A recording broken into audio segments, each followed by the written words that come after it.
میں آپ کو ثابت کرتا ہوں۔ بعض لوگ کہتے ہیں جہاد کا معنی صرف مارنا ہی آتا ہے، سمجھانا نہیں آتا، جہاد کے اندر صرف لڑنا ہی معنی نکلتا ہے۔ آپ قرآن سے ثابت کیجئے، چیلنج، ٹھیک ہے میں ایکسپٹ کرتا ہوں۔ بہت سارے ہمارے ہندو بھائی، بہت سارے کرسچن میڈیا میں آ کر چیلنج کرتے ہیں کہ ہے کوئی مسلمان کا بچہ جو اٹھ کر ہمیں بتائے کہ جہاد کا معنی لڑنا نہیں آتا، سمجھانا بھی آتا ہے۔ میں اس چیلنج کو ایکسپٹ کرتا ہوں۔ سورہ فرقان، سورہ نمبر 25 آیت نمبر 52، 25 کو الٹا کیجئے، 25:25 آیت نمبر 52، اللہ تعالیٰ قرآن مجید میں کہہ رہے ہیں۔ سورہ فرقان مکے کا سورہ ہے، مکے کے اندر جہاد لڑائی کا حکم ابھی نہیں آیا تھا، سب لوگ جانتے ہیں، سمپل تاریخ پڑھنے والا بھی جانتا ہے مکے کے اندر لڑائی کا بھی حکم نہیں آیا تھا۔ مدینہ طیبہ جب نبی اکرم صلی اللہ علیہ وسلم گئے تو اس وقت پر جنگ بدر، جنگ احد کے واقعات ہے۔ سورہ فرقان مکے کا سورہ ہے، اس سورہ کے اندر بتایا جا رہا ہے وَجَاهِدُهُمْ بِهِ جِهَادًا كَبِيرًا، اے نبی اکرم صلی اللہ علیہ وسلم اس قرآن مجید کے ذریعے سے بڑا جہاد کیجئے۔ بول کیا مطلب ہے؟ مطلب یہ ہے کہ قرآن پھینک پھینک کے مارو، نعوذ باللہ من ذلک۔ اس قرآن مجید سے جہاد کرو کا مطلب یہ ہے اس قرآن مجید کے ذریعے سے لوگوں کو سمجھاؤ، کفار قریش کو سمجھاؤ۔ جہاد کا معنی یہاں پر لڑنے کے معنی میں آتا ہی نہیں، جہاد کے لیے آپ نے جو خلیفہ کی مثال دی، قرآن سے ثابت کیجئے کہ جہاد مسلمان کے خلاف بھی ہوتا ہے۔ آئیے پڑھیے سورہ حجرات، سورہ نمبر 49 آیت نمبر 8، 9، 10، وَإِن طَائِفَتَانِ مِنَ الْمُؤْمِنِينَ اخْتَتَلُوا، اور مومنوں کے دو گروہ آپس میں لڑ پڑے، فَأَصْلِحُوا بَيْنَهُمَا، تو ان دونوں کے درمیان صلح کی کوشش کرو، فَإِن بَغَتْ إِحْدَاهُمَا، اگر اس میں سے ایک گروہ باغی بن جائے، مومنوں کا، غیر مسلموں کی بات نہیں ہو رہی، مومنوں کا ایک گروہ باغی بن جائے، فَقَاتِلُوا الَّتِي تَبْغِي حَتَّى تَفِيَ إِلَىٰ أَمْرِ اللَّهِ، تو تم سب مل کر ظلم کرنے والے مسلمان نے کرے، مومن کرے، یعنی جہاد مومن کے خلاف بھی ہوتا ہے۔ امام بخاری رحمۃ اللہ علیہ کہہ رہے ہیں جہاد مومن کے خلاف بھی ہوتا ہے۔ مطلب کیا ہے؟ جہاد کا مطلب یہ ہے چاہے مومن ہو چاہے مسلم ہو، ہر ایک اگر کوئی غلطی کرتا ہے تو اس کی اصلاح کر کے اس کو جہنم سے بچایا جائے۔ یعنی کہ جہاد تو وہ ورڈ ہے، اس کو اپلائی کرنے کے لیے نہ صرف مسلمان بلکہ غیر مسلموں کو بھی چاہیے کہ اس میتھڈ کو صحیح طور پر جو قرآن اور حدیث میں پایا جاتا ہے، مسلمان اگر کوئی اپنا ڈیفینیشن دیتا ہے تو میں اس کی بات نہیں کرتا، لیکن قرآن اور صحیح حدیث میں جو ڈیفینیشن بتایا گیا ہے، امن قائم کرنے کے لیے جو بات کہی گئی ہے، اگر یہ معنی لیا جائے تو اس معنی کو لے تو غیر مسلم اور مسلمان دونوں کو آگے بڑھ کر مدد کرنی چاہیے۔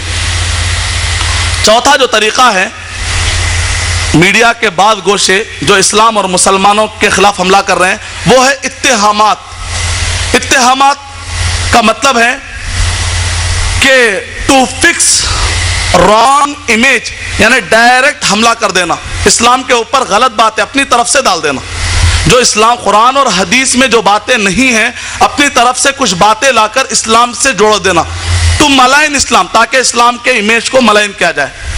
مثال کے طور پہ میڈیا میں اسلام ٹیررزم، اسلام ٹیررزم، اسلام ٹیررزم، ٹی وی کھولے اسلام ٹیررزم، مسلمان ٹیررزم، عبداللہ ٹیررسٹ، عبد الرحمن ٹیررسٹ، اتنا زیادہ اسلام ٹیررزم، اسلام ٹیررزم، یہاں تک کہ لوگ سمجھتے ہیں کہ دہشت گردی اور اسلام دونوں سینونیم ہیں۔ ایک عام آدمی یعنی کہ دہشت گردی کو اسلام سے جوڑا جا رہا ہے، جوڑتے جوڑتے جوڑتے اچانک کہتے ہیں اسلامک ٹیررزم، نعوذ باللہ من۔ اگر ہم کہتے ہیں کرسچن ٹیررزم، غصے میں آ جاتے لوگ، ارے کیا ہے کرسچن ٹیررزم کیوں کہہ رہے ہیں؟ وہ فلاں آدمی جو انگریز آئے تھے نا، وہ کرسچن ٹیررزم تھا۔ نہیں، وہ تو انگریزوں کا ٹیررزم تھا، کرسچن اس سے بری ہے۔ اچھا مغل آئے تو وہ مسلم ٹیررزم، وہاں پر مغل ٹیررزم نہیں بول رہے، وہاں پر مسلم ٹیررزم بول رہے۔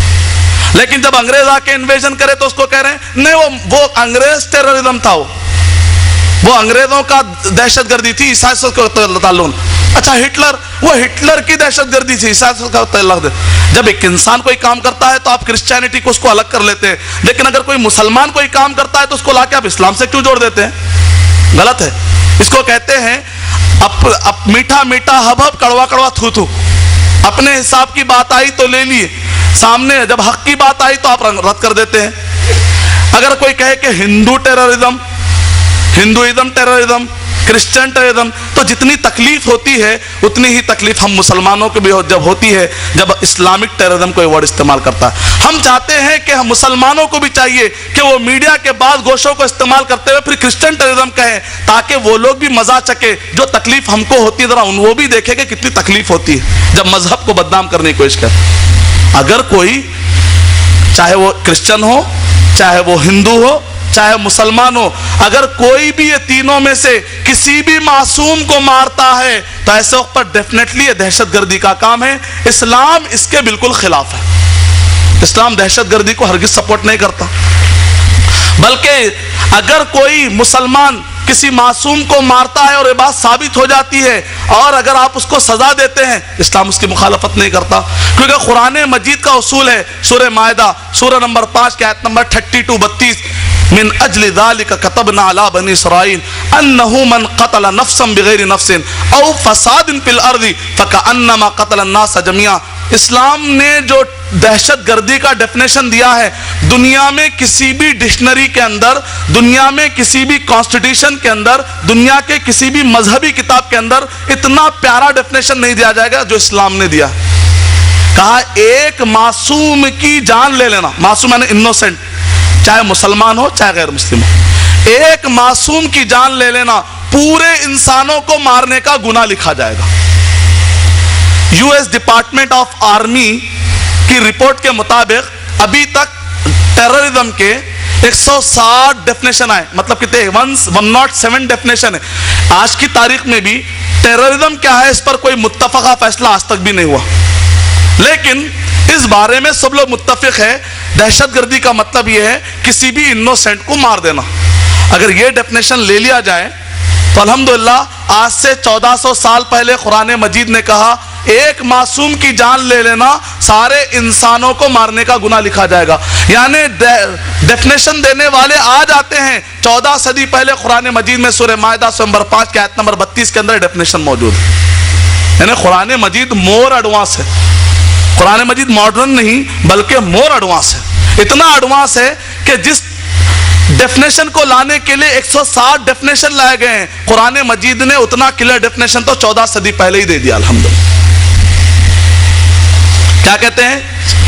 اتہامات۔ چوتھا طریقہ کیا ہے؟ اسلام کے خلاف الیگیشن اور اتہامات ڈال دینا، جھوٹے باتیں، بہتان تراشی۔ کیا کہتے ہیں؟ Islamic terrorism. اب دیکھیں جملہ کتنا اللاجیکل ہے۔ اسلامک ٹیررزم کا مطلب کیا نکلا؟ سلامتی والی دہشت گردی، سلامہ کر لیتے ہوئے آتی دہشت گردی۔ ایسی کون سی دہشت گردی ہے جو السلام علیکم السلام علیکم بول لیتے آتی؟ مثال کے طور پہ اگر میں آپ کے گھر کو آیا تو آپ کہیں گے ارشد بھائی جب آپ میرے گھر کو آپ آئیں گے تو میں آپ کو ہاٹ آئس کریم کھلاؤں گا، گرم گرم آئس کریم کھلاؤں گا، تو میں بولوں گا نہیں آنا آپ کی دعوت کو، خطرناک دکھ رہی ہے آپ کی دعوت بہت، اتنی گرم آئس کریم میں نہیں کھانا چاہتا۔ تو جس طرح گرم آئس کریم کہنا بالکل جملہ غلط ہے، تو اسی طریقے سے اسلامک ٹیررزم بھی اتنا ہی جملہ غلط ہے، کیونکہ اسلام نکلا ہے سلامتی سے، ٹیررزم نکلا ہے دہشت گردی سے۔ سلامتی والی دہشت گردی سمجھ میں نہیں آ رہی، سلامہ کر لیتے ہوئے کوئی دہشت گردی آتی سمجھ میں نہیں آ رہا۔ اور یہ جو ٹیررزم کا ورڈ ہے یہ بھی بتاتا چلوں میں، یہ مسلمانوں کے وادیوں میں پیدا نہیں ہوا یہ ورڈ۔